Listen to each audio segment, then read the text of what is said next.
Hola, buenas Ya. tardes, compañeros.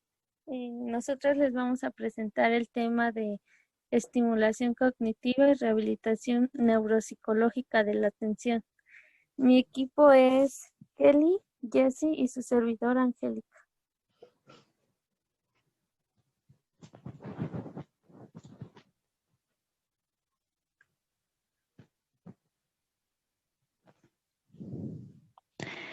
La atención supone un prerequisito funcional para el desempeño de la mayoría de actividades de nuestra vida cotidiana, como la alimentación, control de los esfínteres, actividades sexuales, dormir, entre otros.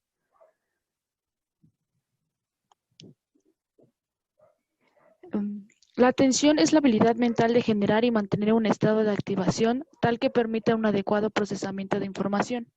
La atención permite la selección de información específica entre múltiples fuentes disponibles. Ello incluye estimulación interna y externa, memorias, pensamientos e incluso acciones motoras.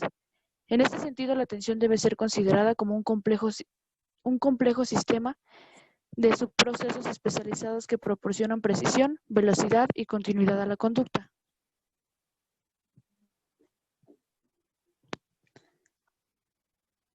Los modelos cognitivos y neuroanatómicos de la atención son tres. El primero son las tres redes atencionales de Posner y Petersen.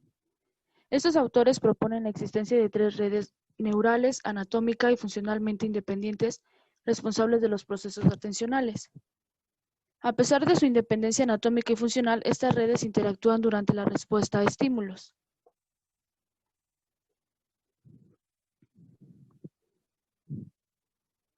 La red de orientación está distribuida por las regiones posteriores de la corteza cerebral. Implica la selección de la información sensorial y sustenta la atención visoespacial. Las tareas empleadas para la evaluación funcional de esta red implican preferentemente la búsqueda de un estímulo particular en una escena con distractores o bien la señalización de una localización espacial a la que el sujeto deberá atender con posterioridad.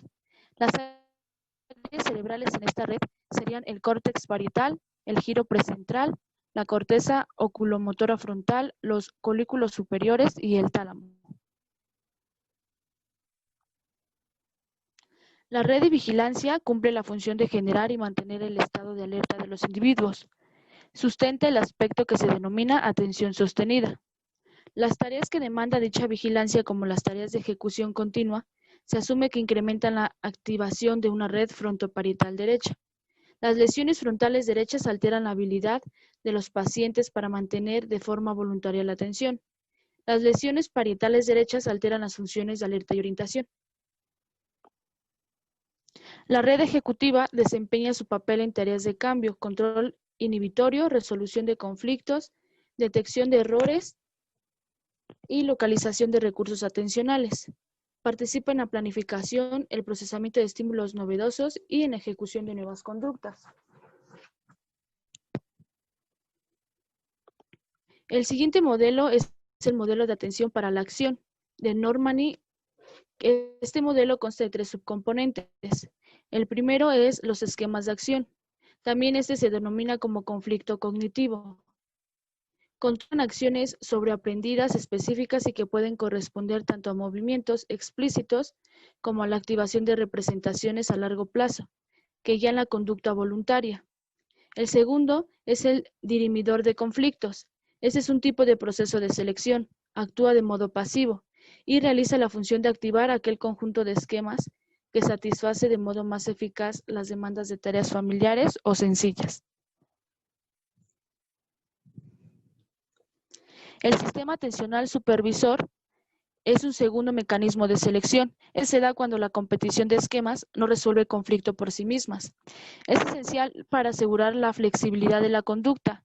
Su función consiste en responder ante situaciones novedosas o complejas, donde la selección de esquemas no va a ser suficiente para satisfacer estas tareas. Este proceso trabaja de forma más lenta y es de manera más consciente. A diferencia del dirimidor de conflictos, el SAS tiene acceso a las representaciones del ambiente y las metas que tiene la persona.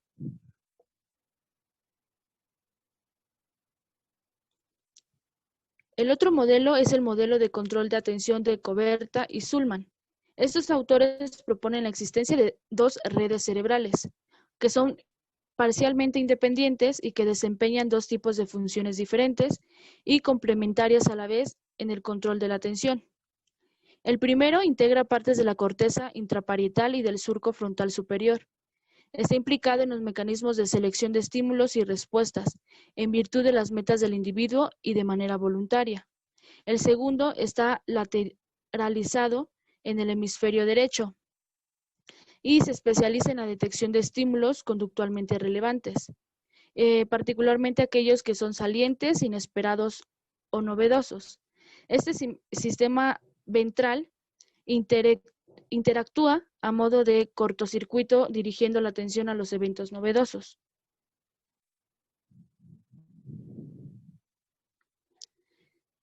Son tres sistemas funcionales de la atención que actuarían con relativa independencia, pero de forma coordinada. El primero es el componente de alerta. Tiene la función de incrementar y mantener el estado de activación en preparación para la aparición de un estímulo inminente. El segundo es el componente de orientación. Este implica la habilidad de seleccionar información específica entre diferentes estímulos que hay, características que se deben de atender. El tercero es el componente ejecutivo. Este constituye un tipo de atención que se pone en marcha en situaciones que implican planificación o toma de decisiones no automáticas, detección de errores, respuestas nuevas o no consolidadas, y también en situaciones categorizadas como difíciles o que son peligrosas. Las alteraciones de la atención. Se toma el modelo de Solver y Mader, que ofrece una visión funcional de la atención.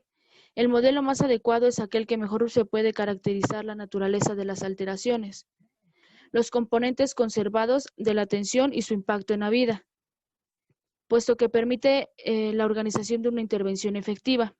Este modelo es jerárquico y asume que cada nivel atencional requiere el correcto funcionamiento del nivel anterior. Este modelo propone 6 componentes. El primero es el arousal. Esa es la capacidad de estar despierto y de mantenerse alerta. Va a implicar la capacidad de seguir estímulos u órdenes. El segundo es la atención focal. Es la habilidad para enfocar la atención a un estímulo determinado y no se valora el tiempo de fijación al estímulo. El tercero es atención sostenida. Aquí, se va a tener la capacidad de mantener una respuesta de forma consistente durante un periodo de tiempo prolongado y se divide en 2 subcomponentes. El primero es vigilancia, es cuando la tarea es de detección y de concentración, y el segundo es de noción de control mental o se llama también como memoria operativa. Son tareas que implican el mantenimiento y manipulación de la información activa en la mente.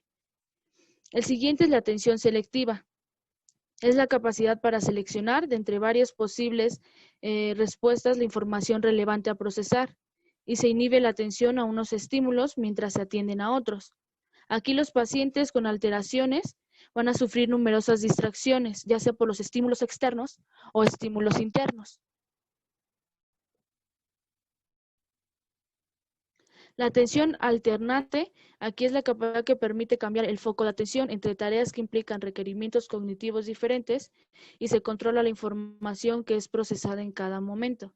Las alteraciones en este nivel van a impedir que el paciente cambie rápidamente su forma fluida entre las tareas que tiene. El siguiente es la atención dividida. Es la capacidad para atender a 2 cosas al mismo tiempo. Es la capacidad de realizar la selección de una información a la vez o de más de un proceso o acción simultáneamente.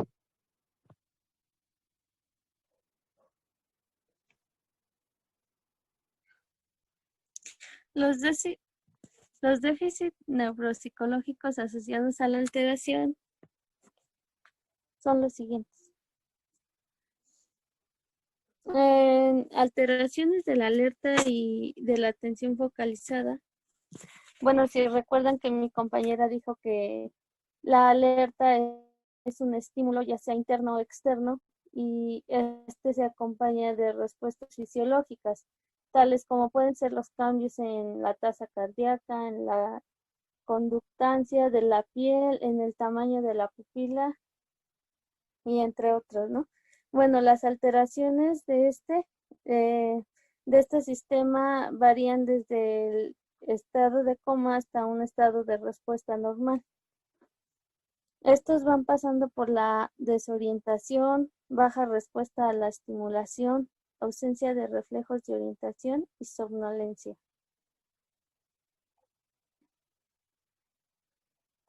Las alteraciones de vigilancia y de la atención sostenida en personas sin alguna lesión cerebral no muestran dificultades de atención en tareas interesantes y con dificultad moderada, mientras que se puede observar una cierta fatiga en tareas monótonas y muy exigentes.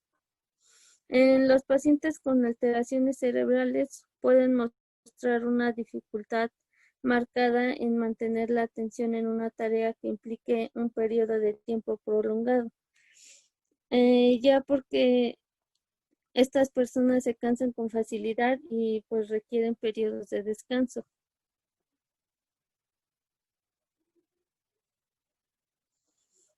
Las alteraciones de la atención selectiva pueden manifestarse de dos formas diferentes. Una, en la atención guiada en exceso. Esta podría decirse que estos pacientes viven guiados por la estimulación externa sin la capacidad para seleccionar adecuadamente qué estímulos o metas son las apropiadas en cada situación. Un ejemplo es donde haya un estímulo con capacidad para atraer su atención, pues hacia ella irá su conducta. Esta es típica en pacientes con lesiones frontales. Y bueno, en caso extremo de la alteración son las llamadas conductas de utilización.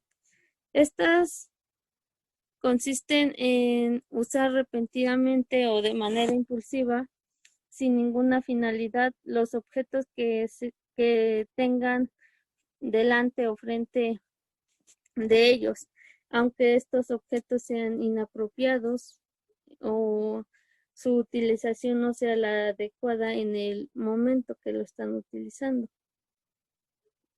La otra son las dificultades de atención selectiva y estas pueden manifestarse mediante una conducta rígida, inflexible o perseverativa, ya sean las alteraciones de la atención, así como también las de orientación.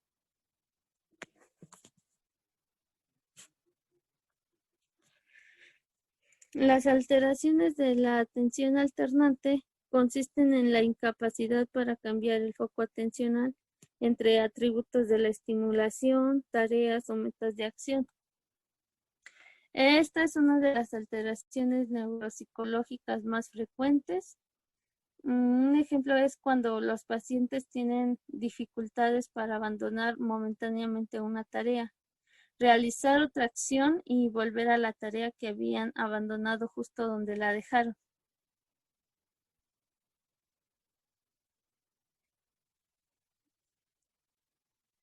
Otra alteración de la atención dividida. Estas alteraciones tienen la dificultad para realizar simultáneamente varias tareas, como en el mismo tiempo, en el mismo momento. Estas principalmente se dan en pacientes que ya tienen problemas con la lesión cerebral. Las situaciones multitarea requieren un nivel de control atencional. Bueno, este nivel se denomina control de binding. Implica la capacidad de retomar en el punto adecuado una actividad dada cuando éste ha sido interrumpida por una segunda tarea.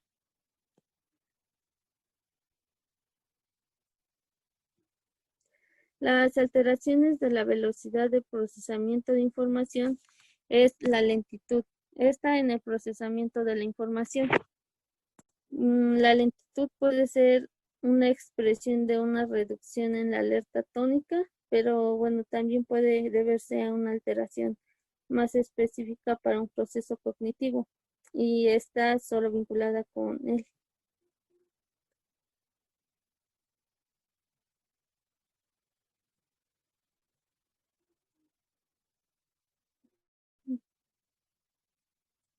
Y bueno, la heminegligencia, este es un síndrome en el que el paciente ignora o no presta atención a la región del espacio contralateral a la lesión, del lado izquierdo. Es decir, que la persona no es que tenga lesionado su lado izquierdo de su cuerpo, sino que es de cada objeto o de cada cosa que él vea, solo ve el lado derecho. El lado izquierdo es como si no existiera, no ve nada. Bueno, el auténtico déficit no versa sobre el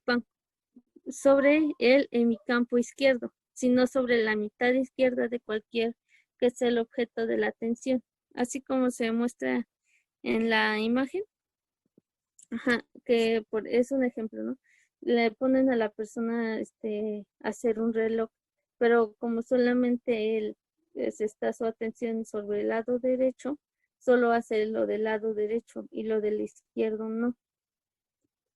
Bueno, este paciente puede no, estos son ejemplos. El paciente puede no comer la parte izquierda del plato, vestirse solo la mitad derecha de su cuerpo y en más graves, pues los pacientes pueden negar que la parte izquierda de su propio cuerpo les pertenece. Ahora vamos con la evaluación de la atención.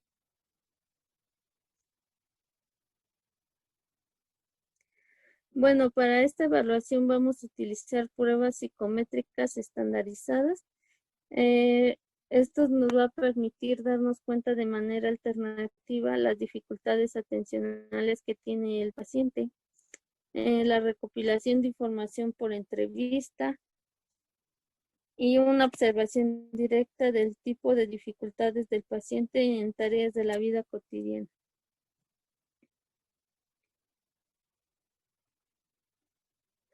Los test y pruebas de evaluación estandarizadas para esta evaluación de la atención, pues tiene el objetivo de facilitar el proceso de evaluación de la atención. En la evaluación clínica normalmente se realizan a partir de 5 fuentes fundamentales de información. 1, la entrevista con el paciente. 2, entrevista con los familiares próximos o cercanos. La observación directa de la conducta del paciente. Uso de escalas y cuestionarios que contengan ítems atencionales. Y por último, el test neuropsicológicos diseñados específicamente para la evaluación de la atención.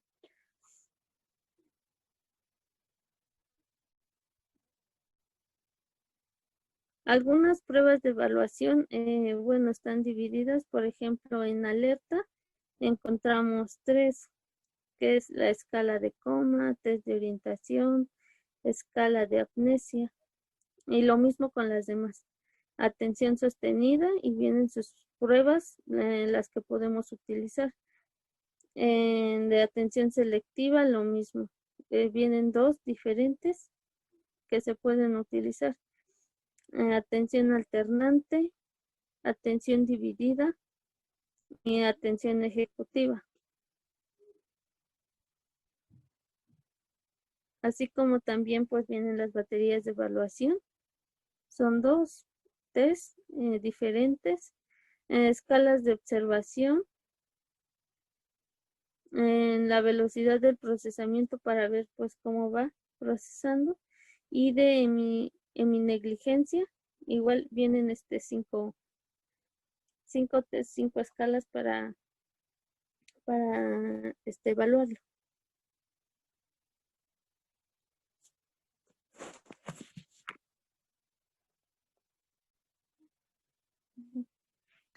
Otra evaluación es de componente de arousal de la atención. Bueno, este es el tipo de evaluación más básico, en el sentido de que dependen de su integridad tanto la eficacia de los procesos atencionales más complejos o de alto nivel, como la capacidad cognitiva en general de cada individuo.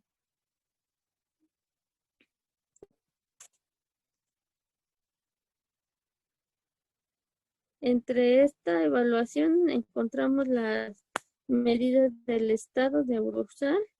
Este puede ser operativizado en términos del grado de sincronización o desincronización de la actividad eléctrica cerebral, medida mediante electroencefalograma. Bueno, en general, cuando el estado del neurosal se incrementa, puede observarse mayor grado de desincronización en electroencefalograma, y pues esto es menores amplitudes y ritmos cerebrales más rápidos. En tareas de vigilancia, implican la detección de estímulos con una baja atención de aparición en contextos monótonos de larga duración. Estas tareas, o también llamadas de detención, evalúan la rapidez con la que los sujetos pueden responder o detectar ciertas señales visuales o auditivas en un contexto aburrido o monótono. Un ejemplo cotidiano de esta tarea de vigilancia podría ser la que desempeña un guardia de seguridad nocturno, ya que debe permanecer mirando de forma constante las cámaras de vigilancia del edificio donde se encuentre y pues custodiarlo, ¿no? Y bueno, en circunstancias normales, la ocurrencia de incidencias en esta situación constituye un evento cuya probabilidad de aparición es baja a lo largo de los prolongados periodos de tiempo.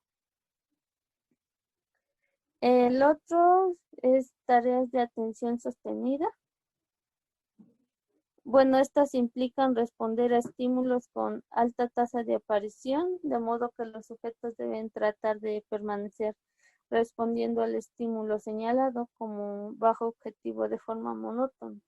Un ejemplo ahí es que, bueno, ponen pues un ejemplo de las frutas. Ponen las frutas y que haya más, ¿no? Y le dicen al paciente, me vas a señalar donde estén todas las fresas, un ejemplo, ¿no? Pero o sea, le estás enseñando la fresa, así como en grande, para que para que él señale todas las demás. Así que, ajá. La evaluación del componente de orientación de la atención. Bueno, esto implica, por un lado, la habilidad de seleccionar información específica entre múltiples estímulos o características atendidas, y por el otro, pues la orientación de la atención hacia localizaciones particulares en el espacio en detrimento de otras. Este igual tiene tres. El primero son los paradigmas OPLA. Aquí los sujetos son instruidos para responder o ignorar estímulos presentados de forma secuencial. Los criterios de selección y respuesta a estímulos suelen definirse en términos de sus características perceptivas. Algún ejemplo puede ser el color, la forma o el tamaño de los estímulos. El segundo son las tareas de orientación espacial. Aquí es la presencia de señales espaciales, por ejemplo, las frases de luz en una posición de espacio atendido o flechas señalando una posición. Esta ya que va a dirigir la atención del observador hacia la localización donde va a aparecer el estímulo o el objetivo al que se debe responder. Y el proceso de señalización puede llevarse a cabo mediante estímulos visuales o auditivos.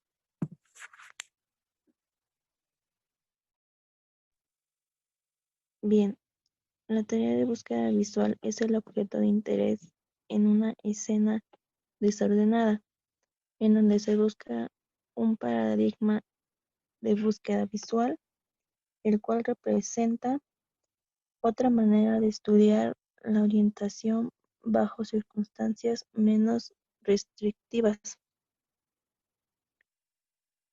La evaluación de componentes ejecutivos en la atención y la velocidad de procesamiento. En este son propuestas técnicas, componentes ejecutivos, en donde son diversos mecanismos subyacentes, en donde se verá el control de la interferencia, la flexibilidad cognitiva, memoria operativa y velocidad de procesamiento.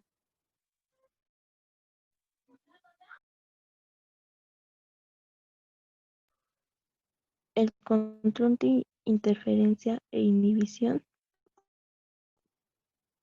es el mecanismo cognitivo en el que refleja el funcionamiento de este mecanismo, puntuación de interferencias y puntuación en la condición de color de palabras.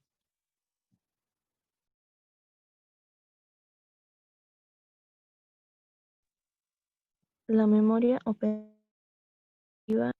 es el mantenimiento de la información que ha sido procesada en instantes anteriores, por lo que son recuerdos, experiencias vividas con amigos, familiares, y estas son habilidades en las que cambian pues las tareas de los individuos, la vinculación en la capacidad de la memoria operativa, en donde son puntuaciones relacionadas en habilidades que pues los adultos o las personas que tienen este problema de retracción de recuerdos o instantes, pues se reflejan errores en donde la estimulación de la memoria da una descripción detallada. La velocidad del procesamiento son experiencias en donde los individuos tienen que identificar diversos objetos, colores, palabras o símbolos, en donde existen evidencias en las que las dificultades de velocidad del procesamiento, en donde nos podemos percatar de cuánto es el tiempo que la persona tarda en identificar cierta palabra o cierto objeto, en donde la velocidad se verá considerada en números amplios en el dominio cognitivo. Las estrategias generales para la estimulación de la atención, la estimulación y entrenamiento directo de los procesamientos atencionales son los niveles de dificultad que los pacientes encuentran en la ejecución de tareas que requieren atención. Por ejemplo, ya sea comer, escribir su nombre o actividades que antes realizaban con frecuencia y ahora pues por la edad o por algún problema que tengan ya no lo pueden realizar. También son como las atenciones que generan el tener dificultades ya sea visuales, auditivas, de tacto, ya que estas pues también les impiden realizar sus actividades de la vida diaria. La realización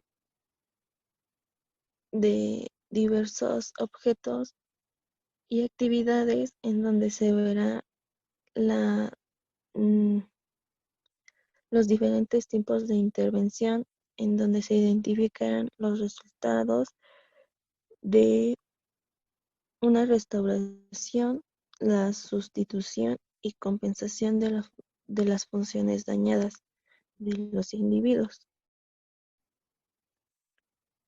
la efectividad y generalización de los recursos de intervención. En este, los resultados más favorables parecen derivar de los estudios que emplean procesos de estimulación secundarias y jerárquicos, en donde los tratamientos van de acuerdo a la vida cotidiana de los pacientes y estos son indispensables para excluir a las posibilidades de una mejora observada en los pacientes. Bien, en la estimulación y rehabilitación de la atención se verán presentados los diversos materiales o actividades que se pueden realizar con los pacientes. Uno de ellos es el ejercicio de cancelación, en donde el material son láminas con diferentes letras, números o símbolos, en donde se le dará al paciente una plantilla de cualquiera de los tres mencionados y de esta manera se le dará un color, un lápiz o un lapicero para que el paciente pueda indicar